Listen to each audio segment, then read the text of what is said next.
Hi everyone, it's been a while since I've made a film review video and I thought I would because I've just watched Bill and Ted's Face the Music. And first of all, I'm just going to say this is a really enjoyable film. I remember watching the original two films, I grew up with them, and so I've got a lot of nostalgia for those films, and this film is in a big way definitely a sequel. I enjoyed it. It is completely stupid, it is completely daft, it is completely ridiculous. But the original films were all that as well, and if you like the original films, then you're gonna like this. The actors are still very likeable. I mean, the characters are still very likeable, when the actors are anyway, but I mean, the characters are still very likeable. They are still definitely Bill and still definitely Ted. They've now got daughters who are basically just younger versions of themselves. I mean, basically, their daughters, what are their names? Thea and Billy. Basically, they are basically how we met Bill and Ted way back in the 80s. They're basically the same. They've got the same mannerisms, the same way of moving and talking. They are essentially them.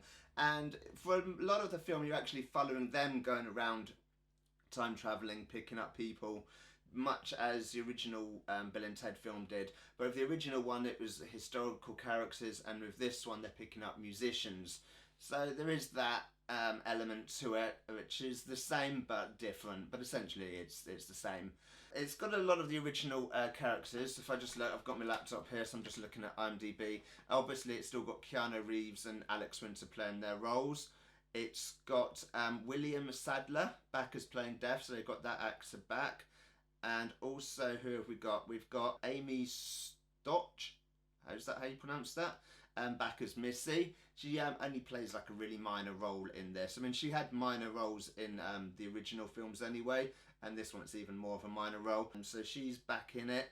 And also Hal Landon Jr. as Chief Logan. So he's still in the police, but he's been promoted.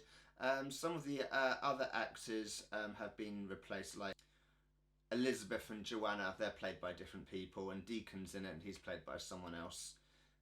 But generally, you know, it is a really good film. Basically, the premise is, obviously, Bill and Ted was supposed to make a song that unites the world and brings peace and harmony, and that hasn't happened. So they need to do it. They've got a deadline, and someone from the future, who's the what's she called?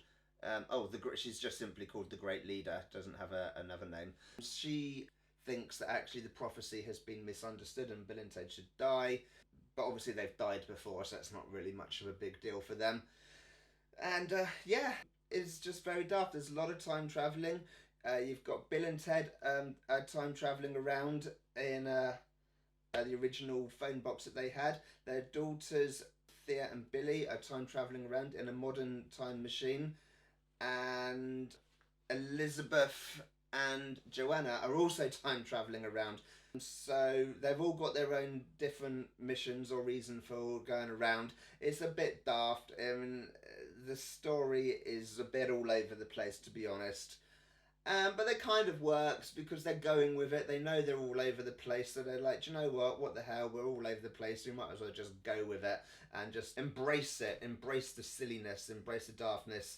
It's clearly done on a low budget. Like when Bill and Ted go into the future, it is very, very obviously a green screen or blue screen or whatever colour screen they use. Like the background, you see them walking along this area, and it's all very futuristic and clean and stuff, and it's just very, very obviously CG, and the lighting is just not quite right, but that's fine, it doesn't detract too much. It's definitely worth a watch if you just like a daft film, if you just want a bit of escapism and you want to be reunited with these characters who you haven't seen in a long time, or maybe if you haven't even watched the original, this is still going to be a fun film. It catches you up pretty quickly of what's going on. The explanation is there. It's not like in your face. It's like, oh, you need to catch up on all this. They pretty much just throw it all at you in the first few minutes. This is the catch up. Okay, and there we go. And what I appreciate, it doesn't constantly do fan service, like going back. It's like, oh, do you remember this from this film? Or do you remember this from that film? They do it. There's a hint of it. You see a hologram of Rufus, and it's like reenacting the original moment he went back in time. But then that only lasts for a couple of seconds, and then they move on.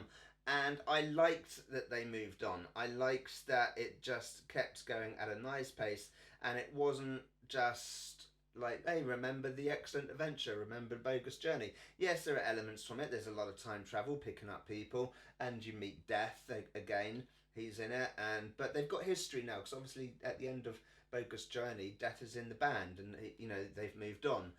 So they've got history that you don't see in between. That obviously stuff happened between the end of the last film and this film. But I liked the fact that it wasn't just constantly referring back. It's basically they've moved on from that. Years have passed, and they're at this point in their life now. And I liked that. I appreciated that. Where films which come out many years later, which constantly have to refer back to the original source material, I'm not into that. And this doesn't really do that. Minor hints here and there, but generally they appreciate the fact that everyone's older, everyone's moved on, and there's no reason to look back the whole time. So yeah, I enjoyed it. I actually really did like this film, and there's not a lot more I can say about it really without spoiling it, because it'd be very easy to spoil it, but I'm not going to. And that's it. I will be doing more videos. I know I haven't uploaded a video in a while, and I don't know when I'm going to upload again, but I will upload again. So yeah, I'll see you then. All right, bye.